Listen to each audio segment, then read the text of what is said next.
This is Charles Kao with Travel Mall TV in Lisbon, Portugal. We're here at the Global Travel and Tourism Summit hosted by Portugal and sponsored by the World Travel and Tourism Council, WTTC. There are 70 of the what might be called Fortune 500 company types here engaging themselves, 150 media members from around the world, and other interested participants about growth in the travel industry. We will join them in this discussion and learn. Tom Nutley, Chairman of Reed Travel Exhibitions. Thanks, Tom, for joining. Pleasure. How was the conference? How was the summit? I'm sorry. Well, the summit, as always, has been interesting. You get all the leaders from some of the major companies here around the world that have an influence on the travel and tourism industry. So having the chance to network with them is the most positive thing. The WTTC, as you know, but not everyone does, of course, only consists of 100 members. And each member has to be a CEO or president or owner of their company. So they are decision makers, they are the leaders, and out of that 100, which are from all around the world, there are actually 70 here. So to get 70 people of that caliber here together is quite incredible, really. We know time is money.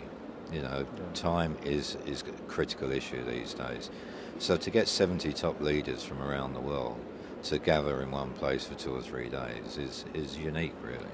I'm here with Tom Polski of Carlson. Tom is Vice President of Communications. Good afternoon. Good afternoon. WTTC Summit here, or the Global Travel and Tourism Summit, I'm sorry.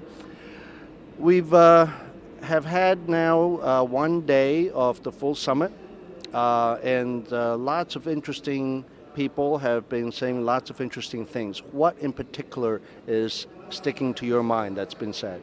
Yeah, I think there's probably been 2 major impacts that I've really felt and taken away from some of these sessions here the past day.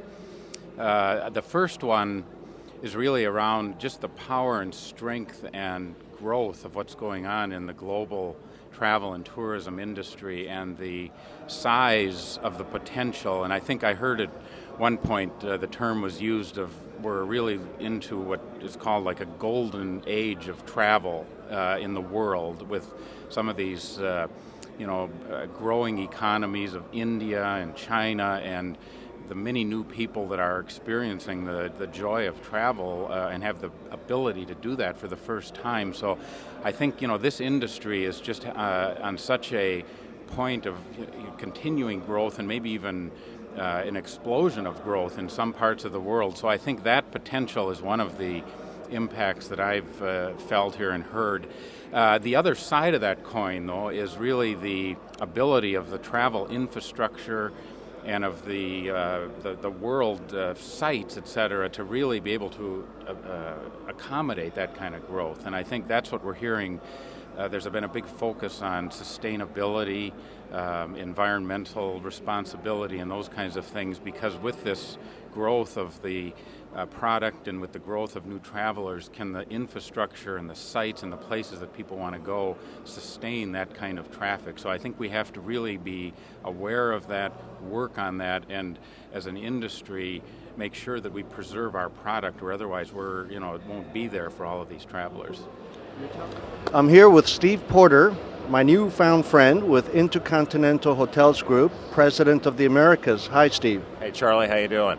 Yesterday there were lots of sessions. What little bites and pieces you walked away and made little notes about that impressed you and you were thinking about? Yeah, a couple of things. I found the session with the ministers of tourism to be quite interesting.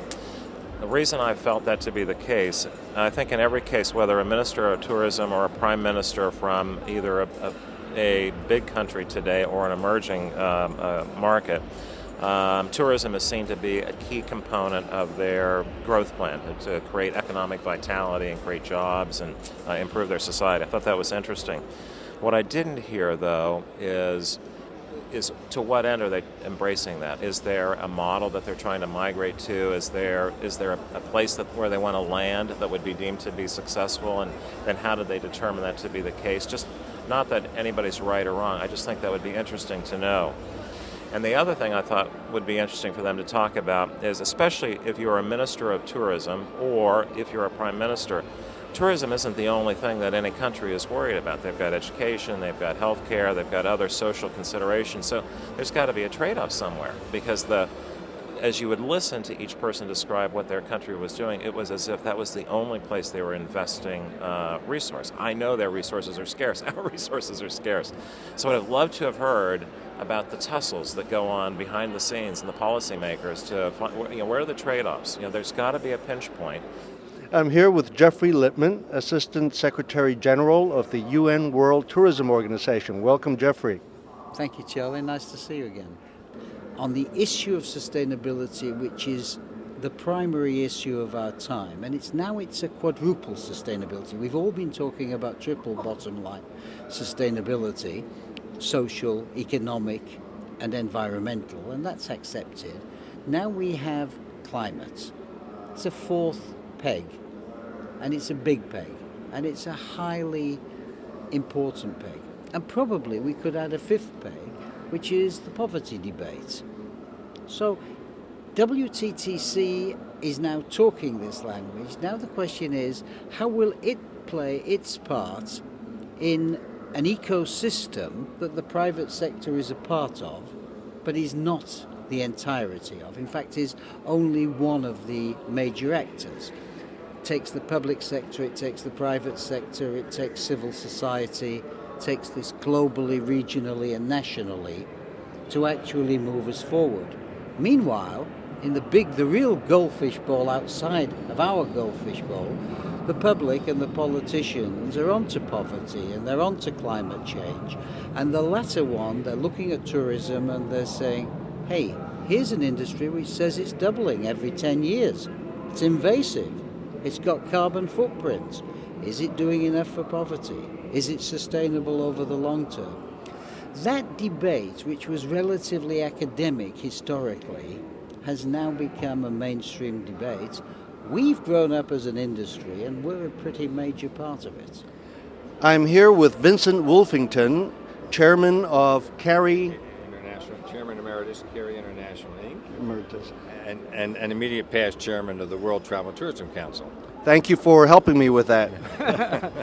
Now, of course, one of the missions of WTTC is to make sure that these ministers and their bosses that write the checks understand the importance of travel and tourism to their country, their people. How do these bridges of information communication get carried on after today? Well, typically when WTTC was first formed with the idea that they wanted to create awareness on the part of the government, the public sector, about the impact of travel and tourism on employment and social upward mobility kind of thing, they decided that a way to get the government's attention was to provide them with some facts and figures. So WTTC undertook these economic studies, and they do economic reports on 174 countries today.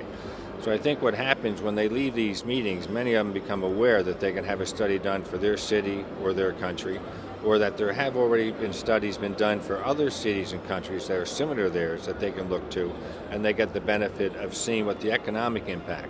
And the economic impact, all the politicians are interested in making sure that they're generating jobs, improving employment, and that becomes the basis of and the backbone of a lot of these economic reports.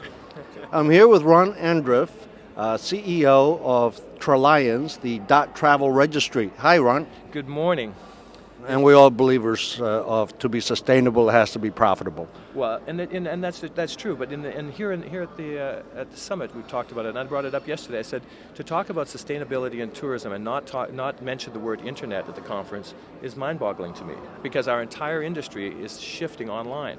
sustainability is not just about making sure we don't have to wash the towels every day, or making sure that we don't allow too many people onto the mountainside of Machu Picchu. Sustainability also means how do we protect our iconic place names in various countries today so that we can actually deliver them to the consumer in the future. I'm here with Fiona Jeffrey, Managing Director of World Travel Market, WTM. Hi, Fiona. Hi, Charles. Nice to see you. Let's talk about WTM, World Travel Market, which I personally be attending since the early 70s. Great gathering, marketplace. What's new and different coming up for 2007, November? Well, I think sort of the two most exciting things that we've got happening. We're doing a major minister summit in partnership with the UNWTO and UNEP, focusing on climate change, which will be a development on from the Davos meeting at the beginning of October. And then another initiative which we launched at World Travel Market last year is World Responsible Tourism Day. And this is really a development of the Environmental Awareness Day that we set up 13 years ago. We moved the agenda forward to focus on responsible tourism, and we've launched World Responsible Tourism Day. And this is an initiative, it's a day of action. It's encouraging anyone in the travel and tourism industry, wherever they are in the world, whether they're associated with World Travel Market or not, is to really use that day to focus on responsible tourism issues and look at what they as organisations can and should be doing. And we will obviously be showcasing a lot of what is going on in the industry at World Travel Market. The world's media are there, so it enables us to get the message out. It enables us to educate both the industry and the consumer in terms of what they can do to make their own contributions.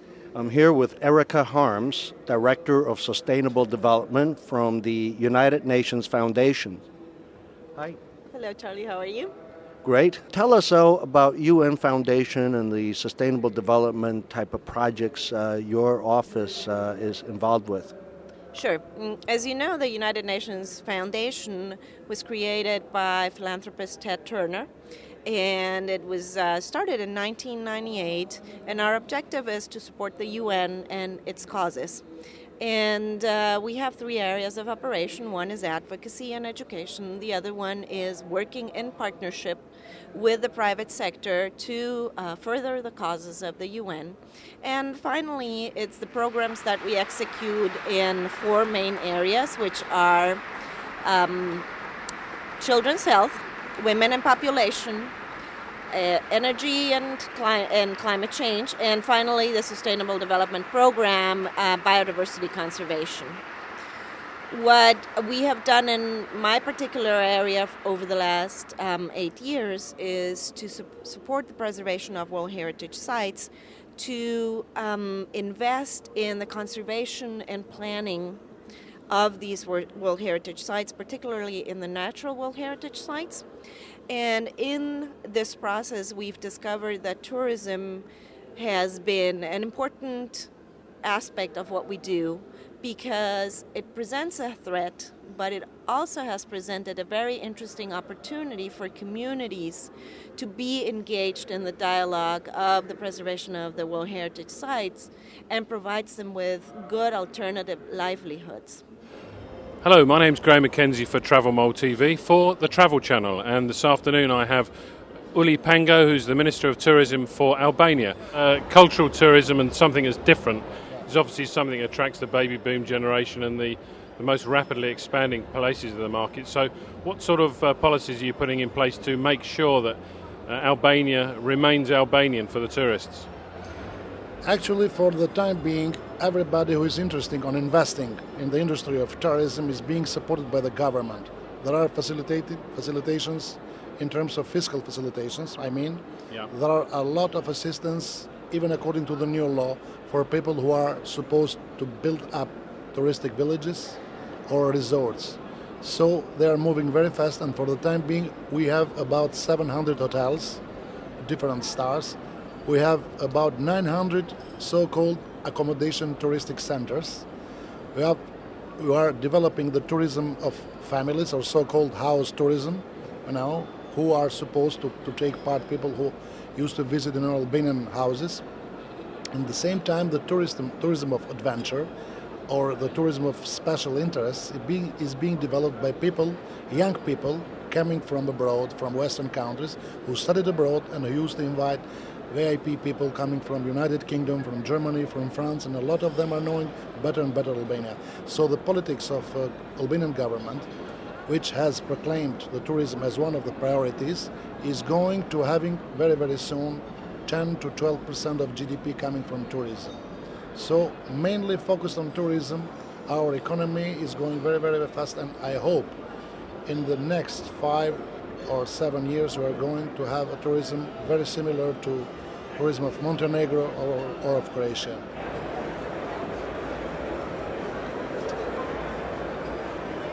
The last 2 days here in Lisbon, Portugal, at the Global Travel and Tourism Summit has been a success by all feedback we have received. In particular, it seems like the 100 or so senior executives who attended, CEOs and chairmen of top travel and tourism companies, a lot of tourism ministers, some prime ministers, plus 150 media members from around the world, and other interested major players, totaling 600 attendees, were very much engaged about sustainable development, sustainable tourism.